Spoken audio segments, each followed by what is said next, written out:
Assalamualaikum warahmatullahi wabarakatuh. Alhamdulillah, pada kesempatan kali ini kita bisa bertemu kembali walaupun masih dalam bentuk media online. Kita sama-sama mengkaji materi PPKN kelas 10 semester 1 UKBM 2 atau unit kegiatan belajar mandiri 2. Dengan materinya adalah tentang kedudukan warga negara dan penduduk Indonesia. Sebelumnya kita mengkaji terlebih dahulu tentang tujuan pembelajaran atau kompetensi dasar yang hendak kita capai, ya, terutama yang harus kalian kuasai nantinya setelah mempelajari materi ini. Adapun tujuan pembelajarannya, yang pertama, peserta didik mampu mengidentifikasi wilayah negara kesatuan RI. Kemudian yang kedua, peserta didik mampu mengidentifikasi kedudukan warga negara dan penduduk Indonesia. Dan yang ketiga, peserta didik mampu menganalisis kemerdekaan beragama dan berkepercayaan di Indonesia. Serta yang keempat, peserta didik, sekali lagi, peserta didik mampu menganalisis, menalar, dan mengolah sistem pertahanan dan keamanan negara RI. Nah, mungkin kita difokuskan untuk materi ini adalah yang tujuan pembelajaran yang kedua, yaitu peserta didik mampu mengidentifikasi kedudukan warga negara dan penduduk Indonesia. Ya, berbicara tentang kedudukan warga negara dan penduduk Indonesia, maka alangkah baiknya kita kaji terlebih dahulu tentang perbedaan penduduk dan bukan penduduk. Yang pertama, penduduk. Apa itu penduduk? Penduduk adalah orang yang bertempat tinggal atau menetap dalam suatu negara. Nah, yang kedua, bukan penduduk. Bukan penduduk adalah orang yang berada di suatu wilayah suatu negara dan tidak bertujuan tinggal atau menetap di wilayah negara tersebut. Jadi kita ulangi sekali lagi, kalau penduduk itu adalah orang yang bertempat tinggal atau menetap dalam suatu negara, jadi secara permanen. Contohnya seperti kita. Nah, kita dianggap penduduk. Nah, sedangkan yang bukan penduduk adalah ya hanya bertujuan untuk sementara saja.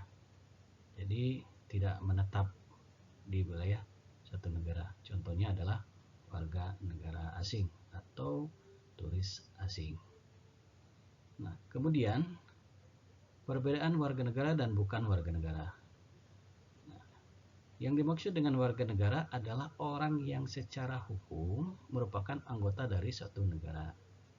Sekali lagi, warga negara adalah orang yang secara hukum merupakan anggota dari suatu negara.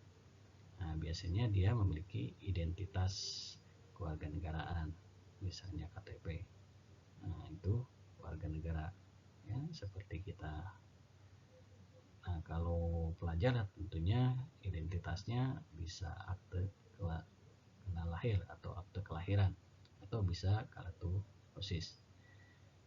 Nah, yang kedua, sedangkan bukan warga negara disebut orang asing atau warga negara asing. Ya, jadi warga negara asing sering disingkat dengan WNA.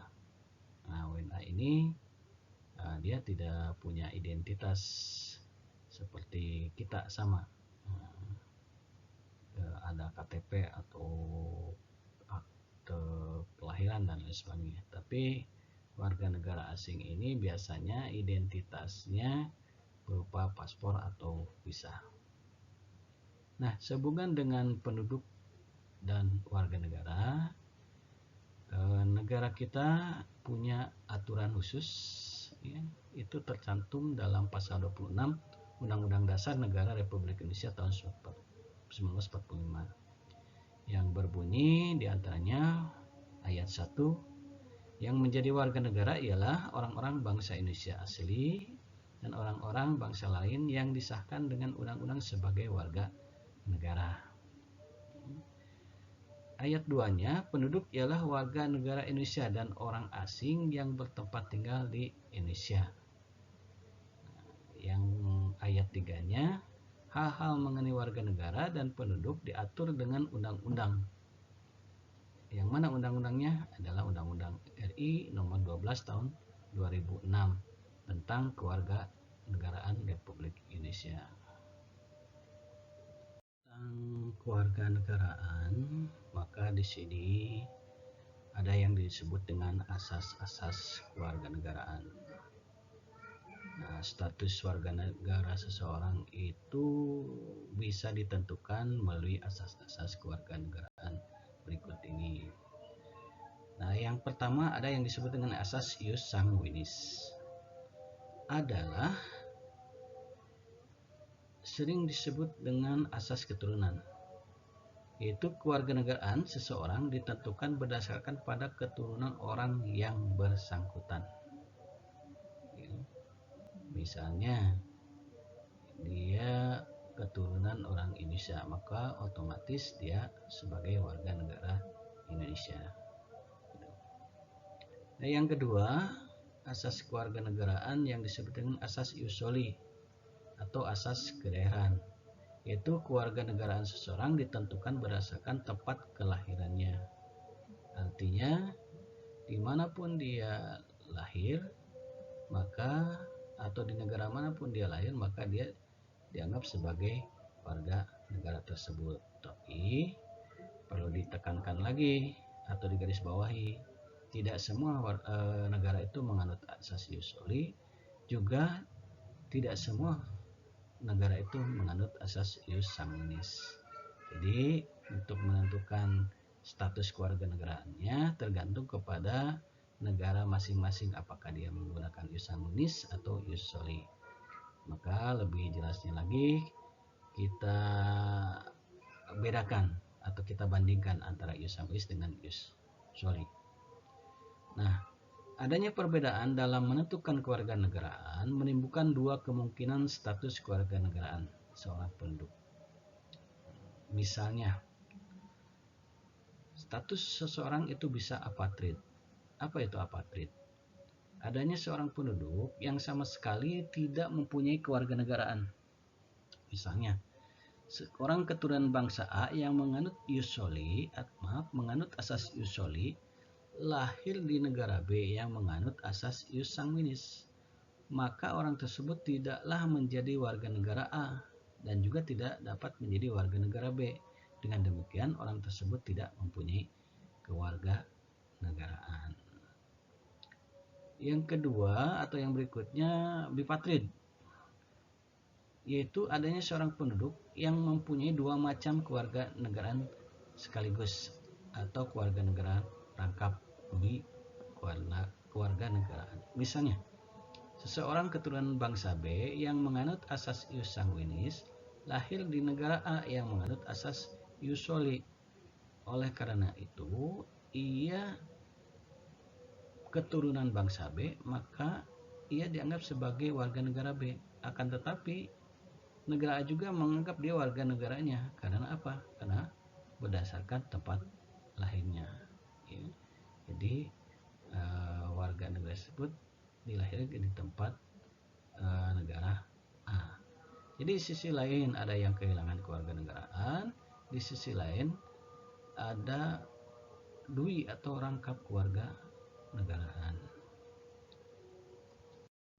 Dalam menentukan status kewarganegaraan seseorang, pemerintah suatu negara pada umumnya atau pada lazimnya menggunakan dua stelsel, yaitu yang pertama adalah stelsel aktif.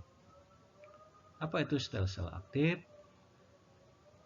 Stelsel aktif adalah seseorang harus melakukan tindakan hukum tertentu secara aktif untuk menjadi warga negara. Maka stelsel aktif ini sering disebut dengan naturalisasi biasa. Jadi apabila seseorang ingin menjadi warga negara suatu negara, maka dia harus melakukan tindakan hukum secara aktif untuk menjadi warga negara suatu negara tersebut. Nah, kemudian yang kedua, itu stelsel pasif, yaitu seseorang dengan sendirinya dianggap menjadi warga negara tanpa melakukan suatu tindakan hukum tertentu. Maka ini disebut dengan naturalisasi istimewa. Biasanya dia dianggap punya kelebihan, keistimewaan, maka negara tersebut punya keinginan untuk menjadikan orang tersebut atau warga negara tersebut menjadi warga negaranya, begitu. Nah, sehubungan dengan kedua stelsel tadi, seorang warga negara dalam suatu negara pada dasarnya mempunyai hak.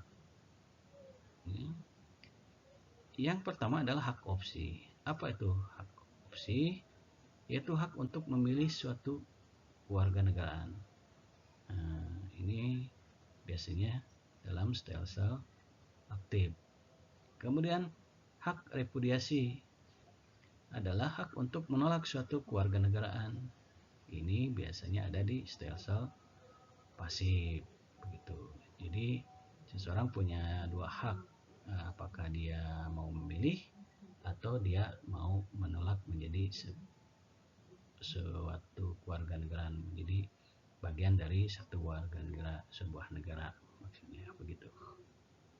Setelah kita bisa mengkaji atau mempelajari bahkan membedakan antara warga negara dan bukan warga negara maupun penduduk dan bukan penduduk serta asas-asas kewarganegaraan, maka kajian berikutnya adalah bagaimana sih syarat-syarat menjadi warga negara Indonesia.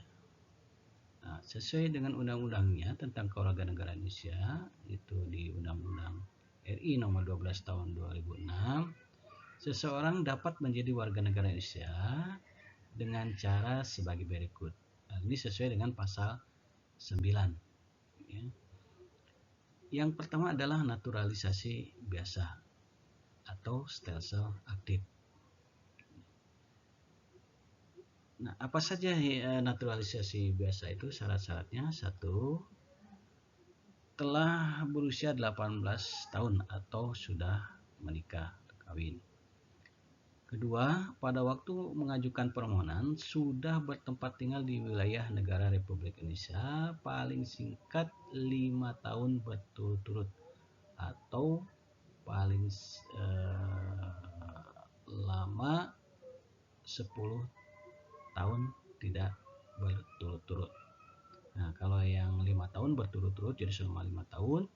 Nah, kalau yang 10 tahun itu artinya tidak berturut-turut.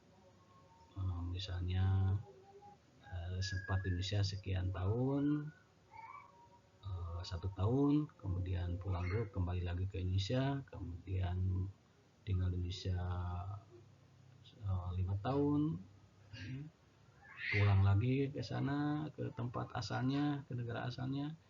Nah, pokoknya dihitung sampai 10 tahun. Itu bisa mengajukan sebagai warga negara Indonesia. Yang ketiga, sehat jasmani dan rohani tentunya. Kemudian syarat ini juga di sehat jasmani dan rohani ini dipenuhinya atau ditentukan dengan menunjukkan bukti surat keterangan sehat jasmani dan rohani itu sendiri. Nah, yang keempat, dapat berbahasa Indonesia serta mengakui dasar negara Pancasila dan Undang-Undang Dasar NRI tahun 1945. Itu wajib ya hukumnya. Nah, kemudian yang kelima, tidak pernah dijatuhi hukuman pidana karena melakukan tindakan pidana yang diancam dengan pidana penjara 1 tahun lebih. Berarti kalau begitu di bawah 1 tahun masih dibolehkan. Berarti tindakan pidananya tidak berat. Kalau 1 tahun lebih berarti sudah dianggap berat.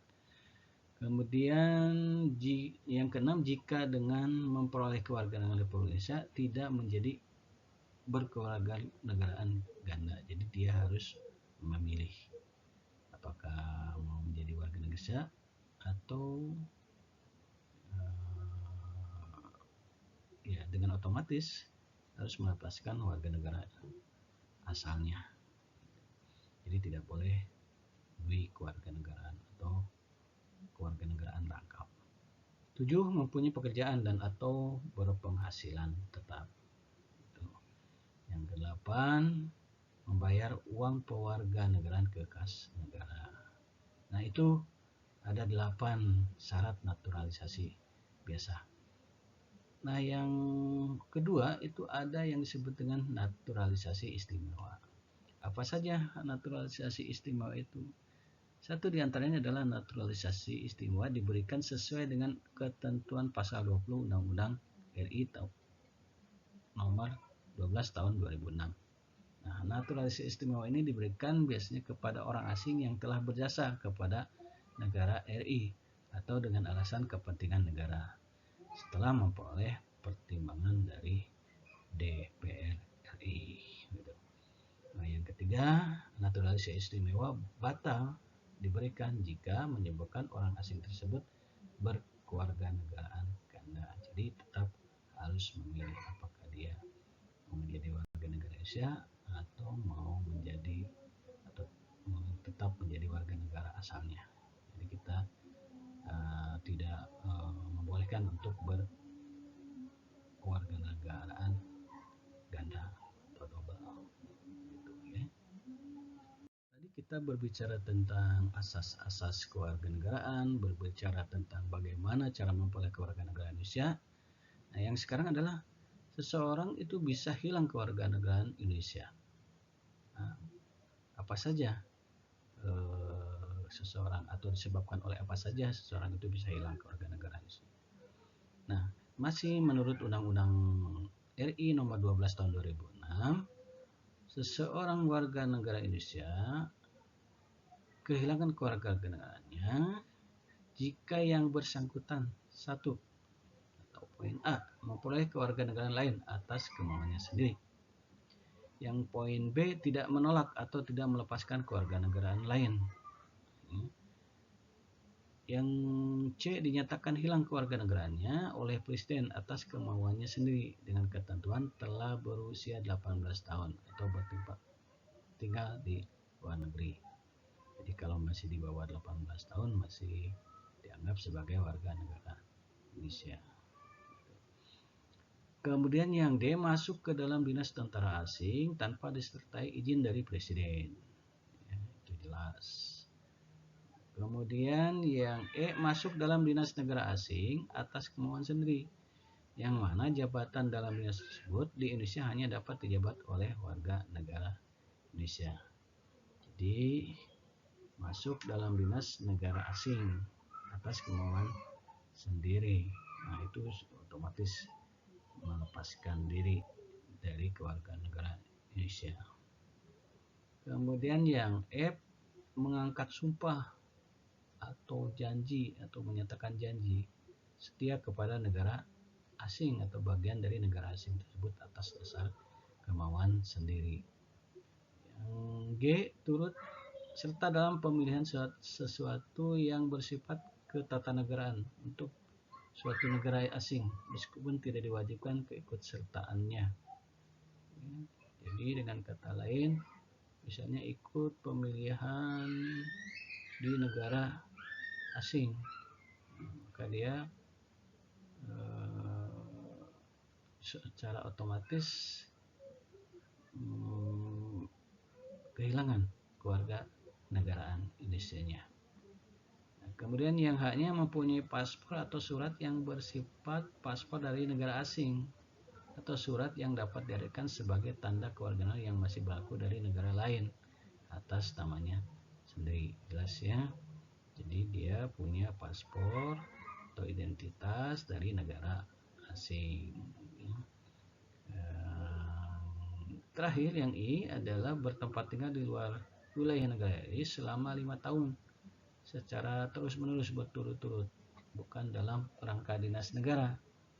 Jadi tanpa alasan yang sah dan dengan sengaja tidak menyatakan keinginannya untuk tetap menjadi warga negara RI sebelum jangka waktu 5 tahun tersebut.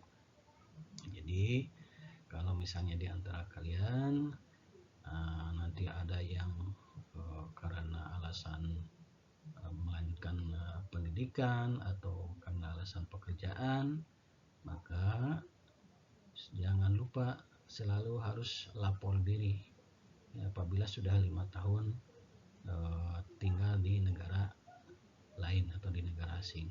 Cara lapor dirinya ya lewat ke kedutaan di negara tersebut, kedutaan RI tentunya di negara tersebut. Nanti ke laporannya ke bagian imigrasi di kedutaan tersebut. Anak-anakku sekalian, pada bagian ini Bapak akan memberikan tugas individu berupa latihan soal. Kenapa Bapak berikan? Tidak lain tujuannya adalah untuk mengevaluasi sejauh mana kalian bisa memahami materi tentang kedudukan penduduk dan warga negara Indonesia. Ada 5 pertanyaan yang harus kalian kerjakan dan ditulis di buku tugas ya. Kemudian setelah itu dikumpulkan dengan cara dipoto dan dikirimkan ke grup tugas Telegram. Nah, pertanyaannya yang pertama adalah apa perbedaan penduduk dan bukan penduduk serta perbedaan warga negara dan bukan warga negara. Kemudian apa yang dimaksud dengan ius sanguinis dan ius soli, itu nomor 2. Nomor 3-nya apa yang dimaksud dengan apatrid dan bipatrid. Dan yang nomor 4, apa yang dimaksud dengan stem cell aktif dan stem cell pasif. Sedangkan nomor 5-nya sebutkan 5 cara naturalisasi biasa untuk menjadi warga negara Indonesia berdasarkan pasal 9 Undang-Undang RI nomor 12 tahun 2006. Jadi sekali lagi tulis terlebih dahulu soalnya, kemudian kalian jawab di buku tugas. Setelah mengerjakan silakan dipoto dan dikirim ke grup tugas Telegram. Pada bagian terakhir ini Bapak ingin mengucapkan terima kasih atas segala perhatian dan semoga materi yang sudah Bapak sampaikan itu dapat bermanfaat bagi kita semua. Amin ya rabbal alamin. Sekali lagi sekian dan terima kasih. Akhir kata dari Bapak, Assalamualaikum warahmatullahi wabarakatuh.